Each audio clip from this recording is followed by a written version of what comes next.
Welcome to Your Wise Self with Sara, the podcast that invites you to embark on a journey of self-discovery, growth, empowerment, and transformation. Thank you for joining me, Sara, as I explore the profound wisdom that resides within each of us, waiting to be uncovered and embraced. In today's bonus episode, A Journey into Self-Compassion, it was brought to my attention by my audience on social media that this was a topic that really felt like they wanted me to address in the podcast. And so today, what I'm going to do is explore some ways that we lack self-compassion. I'm going to also look at overcoming that lack of self-compassion, some resources that you can access, and then a personal anecdote and story of my own journey with self-compassion.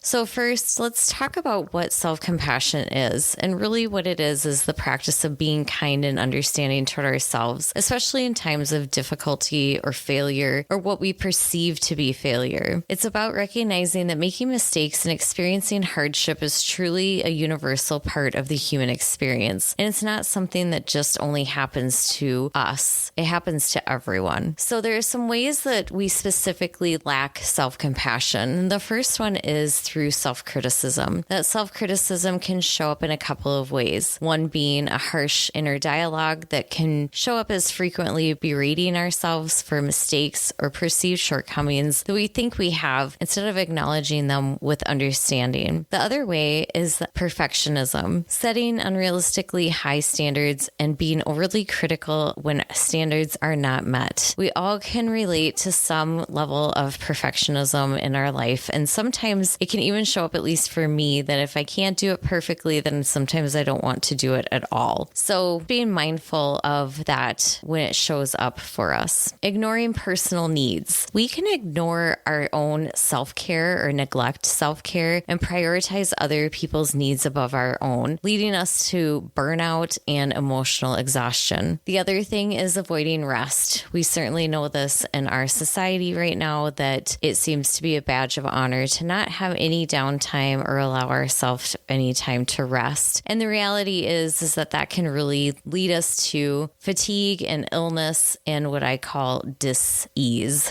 So allowing ourselves a little more rest and downtime rather than pushing through. The third way is through emotional suppression. So we might deny ourselves of emotions, not acknowledging our own feelings, particularly negative ones, or avoid processing them. I've spoke to this before, how important it is to sit with a particular feeling and let it work through us as we experience it. And one of those feelings also that can come about is shame. So feeling ashamed of our emotions or ashamed of our reactions, thinking that they make us appear weak or unworthy for some reason. Another way is through comparing ourselves to others. And this is so prevalent right now with social media and the social comparison that we're constantly comparing our lives, our achievements, our appearances with others and what their experience is, which often will lead to feelings of inadequacy. And then there's imposter syndrome, which means that we don't believe that we deserve our success or fear that we might be exposed as a fraud. And lastly, catastrophizing mistakes. This could be an overgeneralization of viewing mistakes as indicative of our overall worth or potential rather than isolated incidences. Along those lines also, we may find ourselves ruminating, which means we could be dwelling on past mistakes or failures and not allowing ourselves to move on. Another is lack of self-validation. We could disregard our achievements or downplay and dismiss our successes and positive qualities. One of the things that I oftentimes will offer to people that I work with is sharing with them about accepting compliments. And I think that it's so important because oftentimes we're giving and giving and giving, we're not receiving. And very simply, the way that we can receive a compliment is just simply by saying thank you or saying, I received that. Thank you. And I think that the downfall to that is that when we don't allow ourselves that success or allow ourselves that space for achievement and gratitude, we're pushing it away, and then we wonder why positive things are not happening in our world. External validation. When we rely solely on others for validation and self-worth rather than recognizing our own value, that can really cause cause a detriment to ourselves and our relationships around us. Another way is setting unrealistic expectations by being inflexible or unforgiving toward ourselves when things don't go as planned. We may also overload. We may take on too many responsibilities and not recognize our limits. And next would be negative self-talk, or using negative labels to describe ourselves. Just remember that words cast spells. That is why it is called spelling. So when you say to yourself, I'm a failure, I'm not good enough, you're casting an energetic spell that is going to play out in ways in your life that you may not want to have happen. Again, by going into the flow of the positive and receiving compliments and reducing that negative self-talk, we're going to find that positive things will be in an upward spiral versus the downward spiral. And also under negative self-talk is self-blame, blaming ourselves for things that go wrong, even when it's not entirely our fault. And lastly, resisting help. This is a tough one. Over exuding independence, refusing to ask for help or support when we need it, and feeling that we must be able to handle everything on our own. I'm going to talk about this in a minute, but I'm an Enneagram 8, and this is one of the hardest things for me to do. Again, resisting help by allowing people to help you, by allowing yourself to receive compliments, by allowing goodness into your world, it helps you bring in more gratitude, more is flowing with you in a positive way. Lastly, stigma.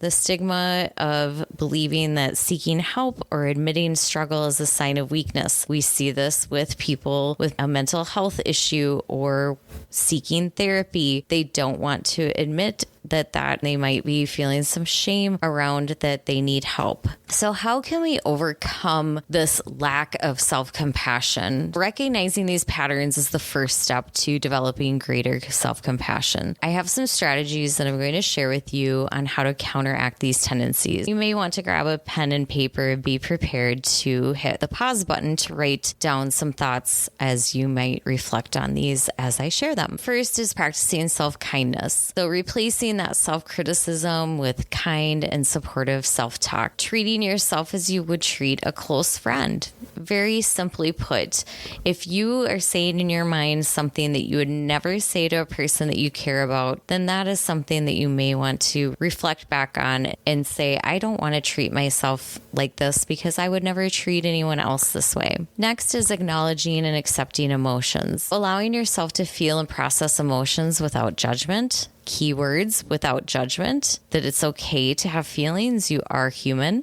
and that practicing mindfulness to stay present with your feelings, noticing when feelings come up and that you can reflect on why they're coming up or what is happening in your world that's making you notice that this is a certain pattern or a certain reflection that you're feeling, and understanding that at a deeper level. And then setting realistic standards. So setting achievable goals and flexibility with your expectations. Setting achievable goals is something you can do with a certified health coach, which I am, and we will be talking about in the next episode, but also just reminding yourself that there are baby steps or small steps that we need to do to achieve goals. And we are not going to be able to climb the ladder by jumping up to the top of it. We have to climb it one rung at a time, knowing that you have those small steps ahead of you and being flexible with your expectations. And then, of course, along the way, celebrating your successes, no matter how small they are. And that can go along with a gratitude practice. Next is seeking balance and prioritizing that self-care to ensure you have time for rest and relaxation. I have oftentimes over the years had many people say to me, I don't know how you do it all, because I do like to be active. And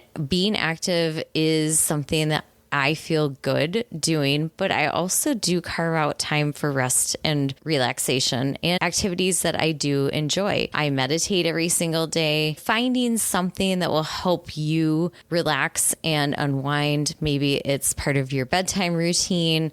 Maybe it's enjoying a yoga class or a meditation practice or an intentional breathwork practice, or maybe it's going for a walk. Whatever it is, seeking balance through self-care will help you feel better better and more self-compassion for yourself. Along these lines of seeking balance, not being afraid to delegate or say no to additional responsibilities. One of the things that I've coached for many years is the 6 words, let me get back to you. Let me get back to you.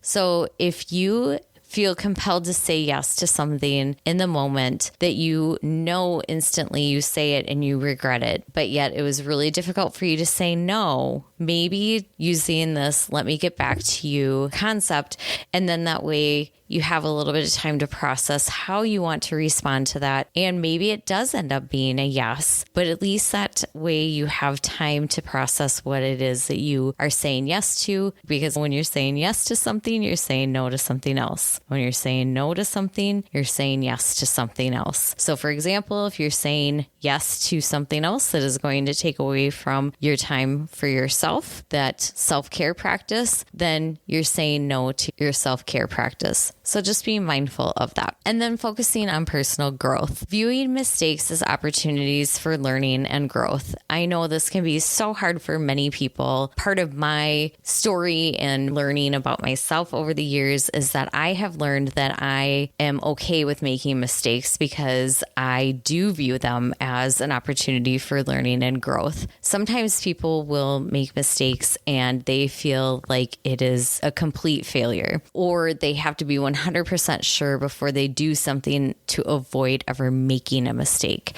So those are things to really understand about yourself, which we're going to talk a little bit more about here in a moment as well. But also keeping a journal and tracking your progress and reflecting on your experiences. It can include times that you were finding yourself being negative or experiencing negative self-talk that day. Maybe it's gratitude, bringing in that positive experience, or just noticing or reflecting on how you are changing and leaning more into that self-compassion. But by really being aware of these pitfalls, it really helps us actively work towards and address them so we can foster a more supportive and nurturing relationship with ourselves. Before I dive into the resources, I just want to share a personal story about my own journey. And one of the things that I feel has been extremely helpful for me is a couple of tools. One is called human design. And I know that human design can be a little bit woo-woo, for lack of a better term, because that does include your birth data and numerology and all that type of thing. But what I have found to be super helpful is the Enneagram. And the Enneagram is a little bit more digestible because it doesn't get into all the numerology and all the birth data. It can be a powerful tool in developing greater self-compassion. It is a personality framework that describes 9 distinct different types with each its own motivations, fears, and behavioral patterns. Here is how knowing your Enneagram can help you cultivate self-compassion. First is through increased self-awareness. Each Enneagram type has a specific core motivation and fear. So by understanding these, we can gain insight into why we react the way we do and in various situations. We can foster a more compassionate understanding of your behavior so you realize why you're doing it, when you're doing it, and then you can reframe for the next time, recognizing those patterns. So it can help you identify those recurring patterns in your thoughts, feelings, and behaviors. And by recognizing those patterns, it can help you understand they're part of your personality type and to reduce self-criticism, reframe, and help you adjust where needed and be in a more healthy pattern. It will help us accept our strengths and weaknesses. So by embracing our strengths, the Enneagram will highlight positive qualities and strengths associated with our type. So recognizing and appreciating those strengths, it can enhance our self-esteem and our self-compassion alike. It can also acknowledge areas for growth, point out potential areas that we might have challenges according to our type, and that we can approach them with a more forgiving and compassionate mindset. By knowing your Enneagram type, it's going to help you tailor your self-care and self-compassion practices practices to suit your specific needs and preferences. It can also provide effective coping mechanisms. So each type has specific stress triggers and coping mechanisms. And by understanding these, that also helps you develop more effective and compassionate ways to manage stress and adversity. Additionally, it's going to give you a deeper emotional awareness and landscape and being more in tune with your emotions and how you can respond to them with compassion rather than judgment will also give you more empathy for others because you understand this about yourself. So now you're starting to see where other people might be having their own set of motivations, their own set of challenges, and it gives you that empathetic perspective. With these insights that we gain from the Enneagram, we can develop more compassionate self-talk instead of criticizing ourselves. We can also acknowledge the areas of growth and treat ourselves with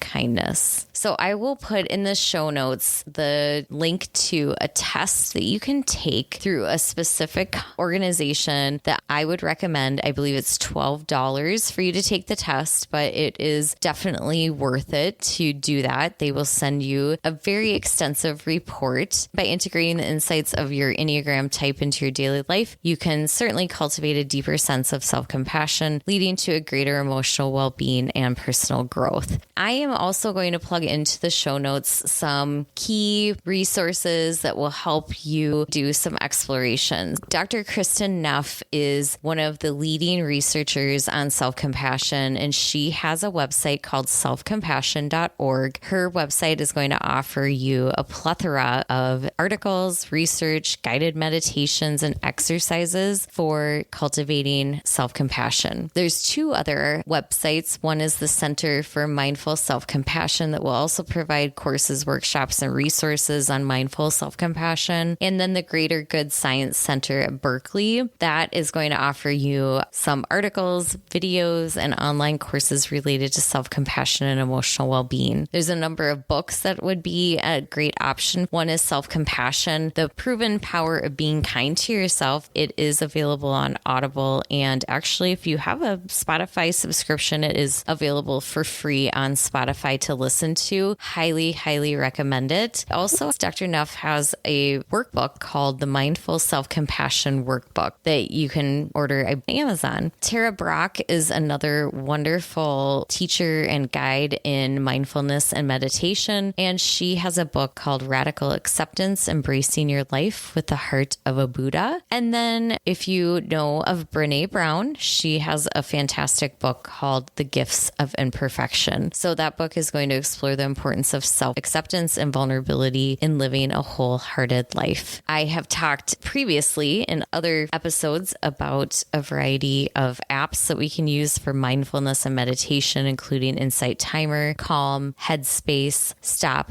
Breathe, and Think. I also have provided a previous bonus episode on a loving kindness meditation, which you can go back and listen to. I did talk earlier about journaling as a great experience and practice for self-kindness through writing. Mindfulness practices are going to help us stay present and help us develop non-judgmental awareness about our thoughts and feelings. And if you're feeling that this is really heavy and difficult, you can seek out professional support through a therapist, or if you're feeling that someone like myself, who is a board-certified health coach, can also help. We are trained in helping people with self-compassion techniques. By utilizing these resources, you can embark on a journey towards greater self-compassion, enhancing your overall well-being and resilience. Thank you so much for joining us on this episode of Your Wise Self with Sara. Today, we looked into the world of self-compassion, exploring its importance, the ways we often lack it, and understanding tools like the Enneagram that can help us foster kinder, more supportive relationships with ourselves as well as with others. So I'd just like to encourage you to reflect on today's discussion and think about how you can start incorporating more self-compassion into your daily life. If you have any questions or want to share your experiences, please feel free to reach out to me. Stay tuned for our next episode where we will explore the benefits of working with a board-certified health coach, bringing you more insights and practical advice for your personal growth journey.